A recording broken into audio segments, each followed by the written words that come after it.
When darkness tries to roll over my bones, when sorrow comes to steal the joy I own, when brokenness and pain is all I know, I won't be shaken. No, I won't be shaken. My fear doesn't stand a chance when I stand in your love. Father, thank you so much for the fact that you declare the victory in Jesus Christ, already won for us on the cross of Calvary. Dankie dat ons hoef nie te veg nie. Ons staan reeds in oorwinning in Christus Jesus. Dankie vir elke persoon wat hier is vanoggend. Dankie vir die geloof wat hulle na die diens te bring. En Here, kom en praat met elkeen van ons. Come and speak to each one of us, Lord. Even as we make ourselves open to your word this morning. Come and challenge us. Come and shake us out of that comfort zone that we grow so quickly accustomed to. And Father, we give you the glory, the honor. We thank you for answered prayer. We thank you that we can bring those who are in need of prayer to you. And Lord, we do so. We ask for your hand of healing. We ask for your hand of supply, for your hand of encouragement and of motivation. We ask for your hope to flood our hearts and our lives. We ask for your blessing to be a part of what we experience every single day. And Father, won't you come and make this a special moment in each of our hearts, even as your Holy Spirit comes and does the work that you would do in our hearts and lives. Pray this in Jesus' name. Amen. Well, guys, I ask you to embark on a journey with me. Judges chapter 6. Now, the first point I want to make is many of us are going through difficult situations, and it doesn't matter which country you're in, it doesn't matter what news you listen to, the world is in turmoil. Can I get an amen? America and President Trump, whether you like him, whether you don't like him, he's at least asking all of the world leaders to look at their own policies and to say, are you doing the right thing? He's making them look at themselves and ask questions as to what they're doing and how they're doing it. And he's shaking up the whole world. This isn't a political statement. This is just a factual statement that everybody is questioning what's happening at the moment and what's going to happen. Ek meen, in die nuus en die koerante, hulle praat nou en hy dryf dit en hy sê ja, as ons nie vrede in Oekraïne en Israel kry, is dit dalk die begin van die derde wêreldoorlog. En ek meen, almal wat hulle Bybels ken, weet dat die derde wêreldoorlog is iets net voor die einde. En so selfs uit ons Bybels uit, waar staan ons polities, waar staan ons in die geskiedenis van wat gaan gebeur? En almal vra. Ek wil vir julle sê, niks net onder die son nie. Joshua took over from Moses, and the Lord said to him, Joshua, you're going to lead the people into the promised land, and you're going to take over the promised land. And he and Caleb and that whole generation went in. But in Judges chapter 2, it says, and the generation of Joshua knew the Lord, but the next generation did not know the Lord. I want to make this statement to the church this morning. Be aware that the church is always only ever one generation away from extinction. Sy een geslag weg gaan uitsterf. As ons dit nie oorgee aan ons kinders nie, is dan nie meer 'n kerk. If we don't pass it on, there's no church. So daar's 'n verwagting op elkeen van ons om ons geloof op so 'n manier uit te leef dat die volgende geslag sê, daai geloof is iets wat ek wil maar uitsien. En kyk, jy word groot gemaak in jou ouers se huis, you get raised in your parents' house, and you get raised with a faith, but when you step out of that house, whether it's going to varsity, whether it's going to work, but as a young person, when you step out of under your parents' responsibility, you have to work out your faith for yourself. You can't live your parents' faith anymore. That which you've learned, that which you've seen, that which you've heard, that which you've experienced in church has to become your own. So that you can pass it on with assurance to your children. And you can live with victory. Let me read it to you from verse 1 of Gideon. No, Judges, chapter 6. Then the sons of Israel did what was evil in the sight of the Lord. And the Lord gave them into the hands of Midian 7 years. Read that. The Lord gave them into the hands of Midian for 7 years. Now, what was it like to be in the hands of Midian for 7 years? I'm so glad you asked. The power of Midian prevailed against Israel. Because of Midian, the sons of Israel made for themselves the dens which were in the mountains and the caves and the strongholds. For it was when Israel had sown that the Midianites would come up with the Amalekites and the sons of the east and go against them. So they would camp against them and destroy the produce of the earth as far as Gaza, and leave no sustenance in Israel, as well as no sheep, ox or donkey. Hulle het alles gevang. As hy manne gesaai het en die oes was op die land, reg om nou geoes te word, dan het die 3 bevolkings in die land ingegaan en alles gevat. For they would come up with their livestock and their tents, they would come in the locusts for number. Hulle was soos spinkaan. Both they and their camels were innumerable, and they came into the land to devastate it. So Israel was brought very low because of Midian, and the sons of Israel cried to the Lord. That's what it is like to be in the power of Midian. I don't want to do. Ek wil nie die vergelyking met ons huidige regering maak, maar ons word laag gebring. Daar word verwoes. Daar word gevat. Someone asked me, listen, are we in bondage, or is ons in ballingskap? En as ons is, onder hierdie regering, is dit 'n 40 jaar of 'n 70 jaar? Toe sê ek, man, daar's nie geld oor vir 70 jaar, dit moet 40 wees.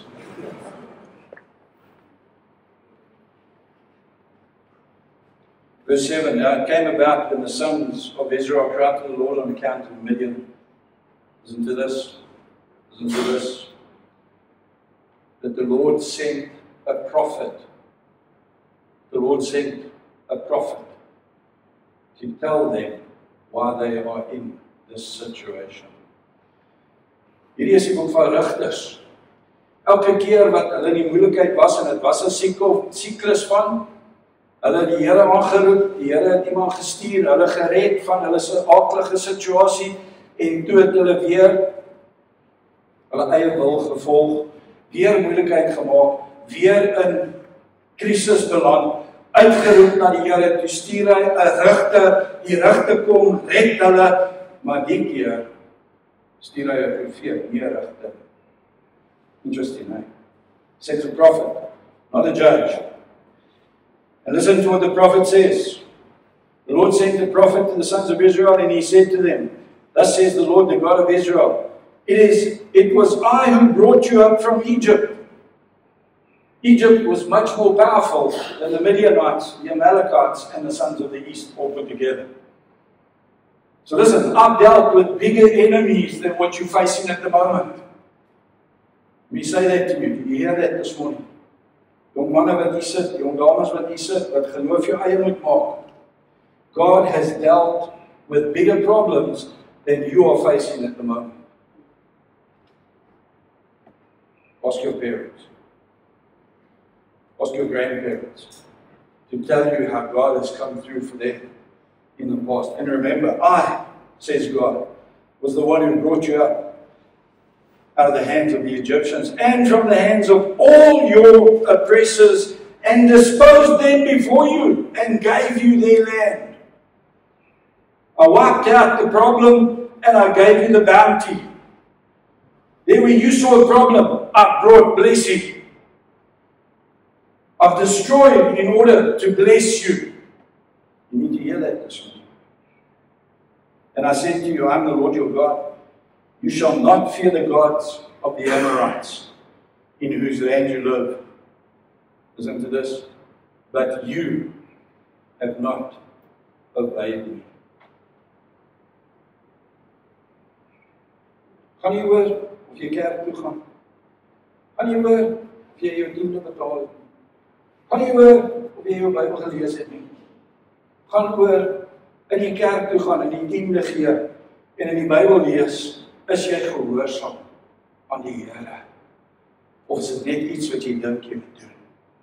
It has to be a personal faith that comes out of your heart that says to you, I need to do this because my faith is activated by hearing the word of God, by giving of the first of what I have to create space for God to bless me with. I have to earn that faith for myself. I have to put it into practice in order to see that it works. Why do I say to you, what do I always say to you? Why do we pray? Because it works. Kom bid ons. Want dit help. Maar as jy nie gebid het nie, self. Ek praat nie van, ag Here, seën asseblief hierdie kos aan ons liggaam gekom. Ek praat nie van daai gebedjies nie. Ek praat nie van, sê my mamma en my pappa en my ouma en oupa en sê my huis en sê my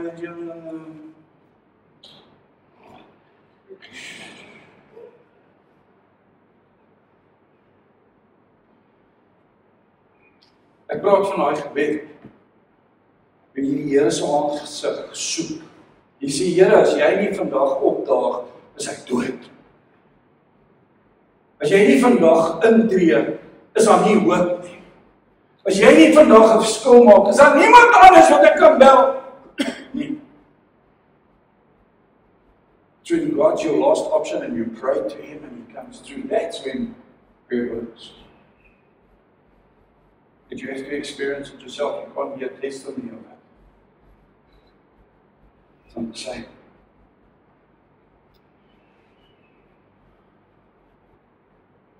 So maybe this morning, instead of complaining about the situation of the world and of South Africa, listen for God's voice. Hear God say, why? Listen to the prophet say to you this morning, why are we in this situation?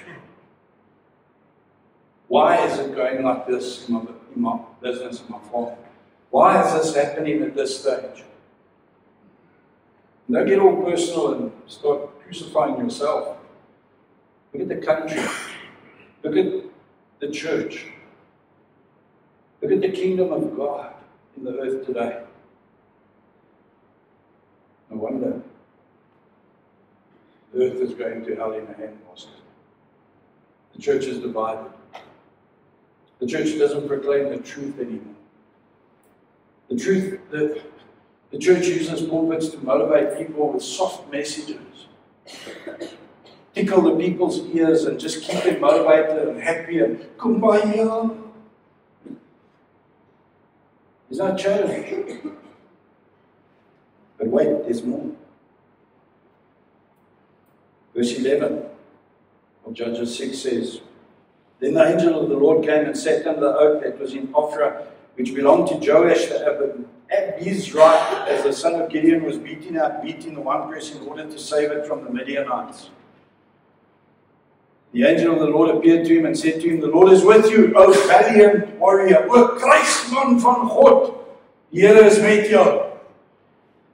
Maar luister, there where they normally sifted the wheat, it was on top of a hill where the wind would blow and it would be a flat surface, and they would walk oxen around the wheat so that it would crush it, and then you would take a winnowing fork and you would throw it up into the wind, and the wind would blow the chaff away. And the wheat, which was harder, heavier, would fall back to the ground. Where was he doing this? In a wine press. A wine press is a two-wall little thing that you put grapes in, and you walked in it, and then there was as you crushed the grapes and everything, and go through a sieve into a second funnel. That's not the place to. Was nie wind nie, was 'n muur om die ding. Wat gaan aan? Hy skuil weg. Hy's bang. Vreesbevange. Hy's nie waar hy moet wees, maar hy's besig om daarom iets te kry. So, you can't do big scale sifting, but he's doing little scale sifting now. What's that? And good, give me 29 rand. Hy blaas so op die petrol dinges, né? Ja, so iets.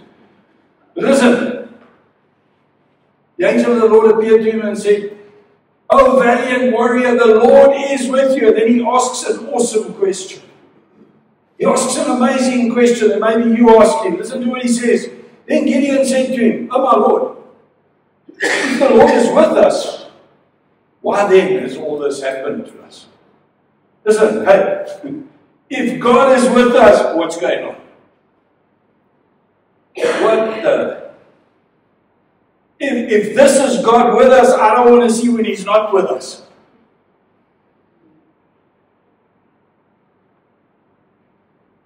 You guys want? Why then has all this happened to us? And where are all these miracles which our fathers told us about?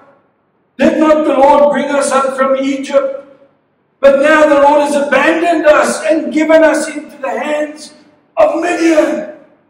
And that's the problem. It's an awesome question, young man, young woman.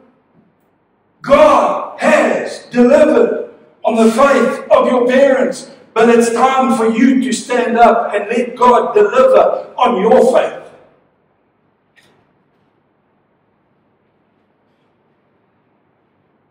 You cannot live on your parents' faith. You have to stand up, take your place, and let God deliver you. Where is the God who delivered my parents from the land of Egypt? O valiant warrior. O valiant warrior. O young man, O young woman of God. God is saying to you this morning, it's not for your parents, it's for you that I've pitched up this morning.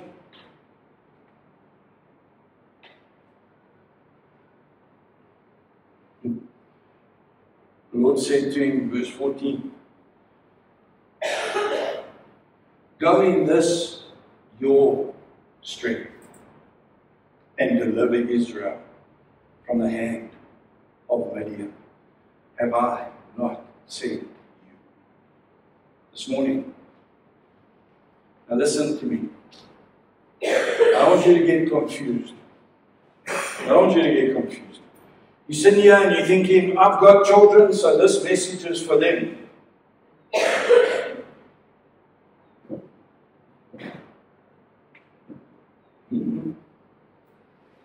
Ons is min, ons is dun. Because every single one of you need to hear this message. Nee, maar Sean, jy verstaan nie, ek is oor 70. And I remind you of Joshua and Caleb. A whole generation died out, 4 years of wandering in the desert. And when they got to the promised land, 2 80-year-olds led the way. 2 guys aged 80 with all these little snotcocks aged 40. So I'm talking to the 80-year-olds, I'm talking to the 40-year-olds, and I'm talking to the younger this morning. And what did Caleb say? Caleb is awesome. Okay. They're ready to now, they walked around and Jericho fell, and suddenly they saw, hey, we can do this. And what happened? So after Jericho, now the land's before them. And what does old Caleb do? He says to the rest of them, listen, you whippersnappers, you guys have got no experience. Leave the mountains for me. You ladies can take the easy fighting on the plains, but leave the difficult fighting for me. I want the mountains. You youngsters can take the easy road. I'm taking the mountains. Give it to me. But listen, church, it's time for us to stand up in this, your strength. Stop asking, if the Lord is with us, why is this happening? Now, like Gideon, you might have a bit of a problem. I understand it. Jy's menslik. Jy's 'n hoes. Ek verstaan. Gideon het dieselfde gevoel. So that when the Lord said to him, you in your strength, go and set the people free. Listen to what he said. Oh Lord, how shall I deliver Israel? How shall I deliver Israel? Behold, my family is the least in Manasseh, and I'm the youngest in my father's household. Ag shame. Ag shame. Ons stam is die kleinste. Jy weet, as die 12 stamme geroep word, dan is dit al die res en dan sit Manasseh. Ons is maar net daar, as gevolg van die feit dat ons nie in Egipte agtergebly het nie. Maar eintlik is ons is laaste in die ry. En dan in my familie is ek die kleinste. Ek het al 'n boeties met baie groot en baie sterker is. Ek is maar klein. Listen to me. We've all got our history. We've all got our baggage. We've all got our klaaglied. Ons het allemaal ons verskonings. Ons het allemaal ons redes. Hoeveel keer al van ons gesê, jy is nie goed genoeg, jy is nie sterk genoeg, jy is nie groot genoeg, jou ore is skeef, jou oë is, jou neus is gedreek, jou hare lê nie plat nie. Ons allerhande goed vir jou gesê. But what does God say to you this morning, O valiant warrior? O valiant warrior. I'm not going to read it, but he says to the angel, listen, if you really are the Lord, please don't go anywhere. I love that. I also, if the Lord said to me, Sean, I want you to do it, don't go anywhere. You just sit right there. I'm going to go get a sheep. I'm going to go prepare an offering, and I'm going to come and I'm going to put an offering here, and I'm going to offer it to the Lord. But don't you move! Remember Moses? God said to him, hey, I'm going to send an angel and you guys move on. And Moses said to him, hey, if you don't come with, I'm not moving with. If you don't come with, I'm not going. And that's okay. Listen to me. Listen to me, a valiant warrior. It's okay not to move without the Lord. It's okay to say, Lord, I'll do whatever you want, but you.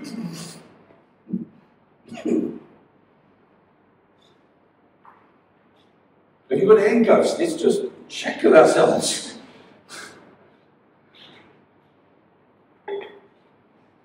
He prepares, and the angel puts a stick on the altar and it just burns up. Remember Elijah and Baal prophets on top of Mount Carmel? The whole day they danced and they jumped and they ran around and they sang and nothing happened. He prayed at the evening offering time. The offering, the stones, the wood, even the water in the channel around it, everything outgone. Gideon says, don't go anywhere. Then the angel says to him, read it, it's in chapter 6, I swear, I'm lees it. The angel says to him, listen to this is very important, young man, woman today. He says, I want you to do something. I want you to take 2 oxen, one 7 years old, and another ox. And I want you to go to your father's altar to Baal. Gideon's father had drifted so far. Remember Judges 2 says, the next generation didn't know.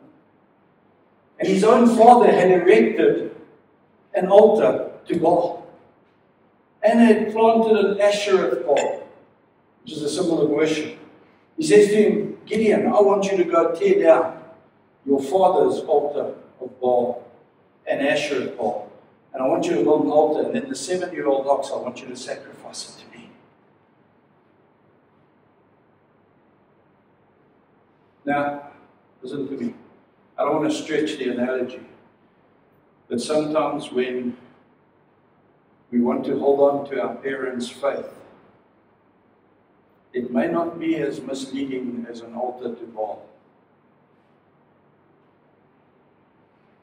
But you be obedient to God. And I want to liken it to culture this morning. The church, listen to me, the church needs to change with the times. Young man, young woman, you want to sing songs differently to the way we sing them? You're going to have to tear down the altars. But it's okay. You can bring about cultural change in the church. Don't change the truth. But you can bring about a faith that you're comfortable in the way you give expression to it. But now what's awesome, I want you to go there. The Lord says to him, go and tear down. Go and tear down your father's altar. Verse 26, Judges 6. And build an altar to the Lord your God on the top of the stronghold in an orderly manner, and take a second bull and offer a burnt offering with the wood of the Asherah, which you shall cut down. Okay. So, here's encouragement for you young guys. Here's encouragement for you. If you're starting out in the Lord says, you go. Okay? You go. Don't tell me the Lord doesn't have a sense of humor. You go, O valiant warrior. You go and tear down your father's altar to Baal and use the wood from the Asherah pole to make an offering. Okay. Then Gideon took 10 men of his servants. Some of you caught it. You go! Okay, but you 10 come with me. Take what you need with you. Okay, not finished. So he took 10 servants with him.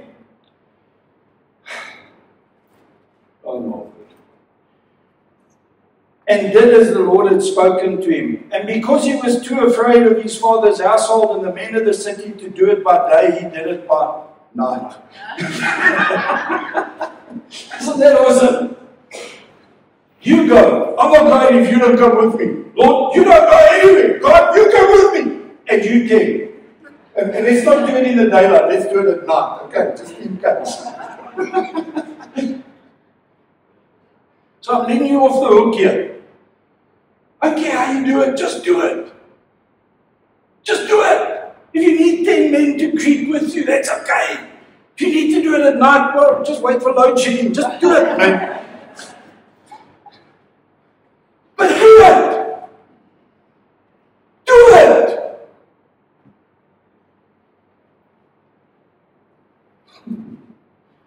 The men of the city are woedend kwaad. Hulle kom na Gideon se pa toe. Lees. Kom na hom toe. Sê vir hom, "Hey, jou seun het ons Baal altaar afgebreek. Is nie net jou, dis die hele dorp se nou. Ons almal het daar gaan aanbid. Nou gaan Baal vir ons kwaad wees. Gee jou seun dat ons hom doodmaak." Don't be worried about tearing down the culture of your father, because listen to what his father says in response. When the men of the city arose early in the morning, behold, the altar of Baal was torn down, and the Asherah which was beside it was cut down, the second bull was offered. And then they said to one another, "Who did this thing?" And when they searched it up, they inquired. They said, "Gideon, the son of Joash, did this thing." The men of the city said to Joash, "Bring out your son that he may die. For he has torn down the altar of Baal, and indeed he's cut down the Asherah which was beside it." But Joash said to all who stood against him, "Will you contend for Baal? Or will you deliver your God? Whoever will plead for him shall be put to death by morning. If he is a God, let him contend for himself, because someone has torn down his altar. Don't you fight for your God." But whose God was it? It was his. So sometimes when you shake your dad, he sees the light again. And he says, "You know what? I was wrong. I was busy worshipping an idol of stone." Sometimes we need to do that. Sometimes we need to confront our dad in his faith and say, "Hey, you said, but look what you're doing now." You said God has delivered in the past. But you're so fearful and you speak so negatively at this supper table. I don't know if I have a future in this land because you're so scared for what I'm going to go through. Where's your faith, Dad?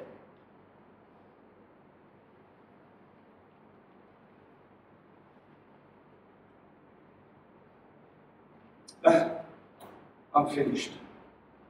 If you don't read the rest, you'll know it. The Lord says to him, wait, I need to read this. Oh, this is the catch line. This is the punchline. This is the punchline. Excuse me. Okay. Therefore on that day, verse 32, he named him, his dad named him Jerubbaal, that is to say, let Baal contend against him because he has torn down his altar. Then all the Midianites and the Amalekites and the sons of the east assembled themselves, and they crossed over and camped in the valley of Jezreel. When you stand up for God, when you stand up and start exercising your faith, when you start being obedient to God, guess what? The enemy is going to come and attack. As soon as you take a step of faith, the devil's going to say, what? They came and camped in Jezreel. Dis nag. Die verloor ons weer ons oese, ons skape en ons bokke en ons... Okay, but... Verse 34, so the Spirit of the Lord came upon Gideon. You know what's interesting? God says to him, O valiant warrior, go and free the people in this, your strength. He does it, and then the Spirit of the Lord comes upon him. Remember I preached a little while ago, we in partnership with God. He always asks us to do our faith part first, and He does the miracle. He always asks us to stand up, and then He does the miracle. But we have to initiate the faith. Yes. Okay. So, Spirit of the Lord came upon Gideon, he blew, and he blew, and he blew a trumpet. And he blew a trumpet. Young man, young woman, Church of God, this morning, I call you to blow a trumpet today. Blow a trumpet. What does a trumpet declare when an enemy comes in? It's war. Let's get together and let's fight. Okay? And in answer to the trumpet, 30,000 men come. And the Lord says, too much. And He whittles it down to 3,000. And Gideon says, okay. Too much. And he whittles it down to 300. 1% of whom pitched up. He says, okay, now we're ready. 300 is more than 10. And remember, before he called the 30,000 down to 3,000, down to 3,000, what did he say to the Lord first? Let's test you. Let's put out a fleece. And he wasn't thinking, I mean, he was rattled. You can understand, right? He was rattled. He says to the Lord, I'm going to put out a fleece, and tomorrow morning, the fleece must be wet and the ground must be dry.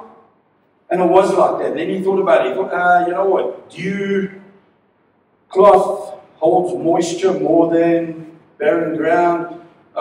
Stupid test. But Lord, let's do this again. This time, fleece dry, ground wet. So I don't care what you have to do. God doesn't care what you ask Him to give you as a sign. God is calling you to stand up in your faith.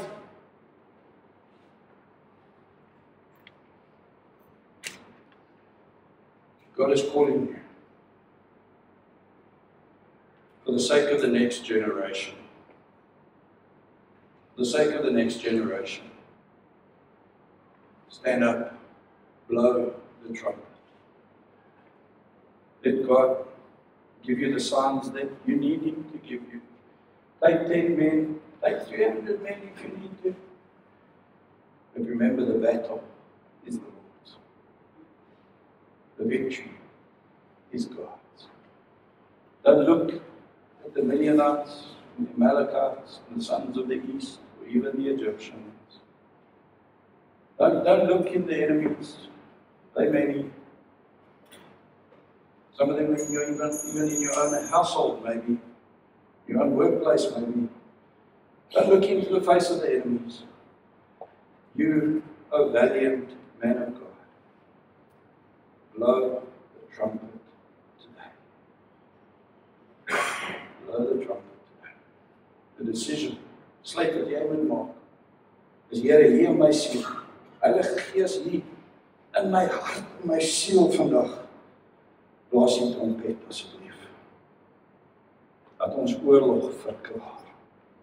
Ek sal deel met die titel, ek sal deel met wat mense van my gesê het in die verlede. Ek sal u vra om mense te stuur, om my by te staan. Ek sal in die nag gaan as ek moet. En blaas die trompet vandag. Dat ons oorlog verklaar. Dat ons as die koninkryk van God, ligdraers, sout in die aarde, dat ons ontstaan vandag. Ophou. Om in jou pa, ma, oupa, jou ouma, ophou om in iemand oor jou se geloof en gesag agter dit te skuil. Ophou. Stand up. Stand up today. Because I started by saying, Jesus Christ has already won the victory on the cross of Calvary.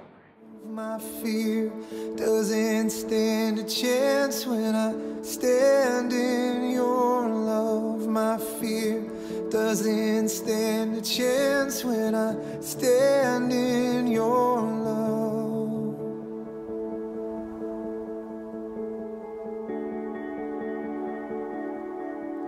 She no longer has a place to hide.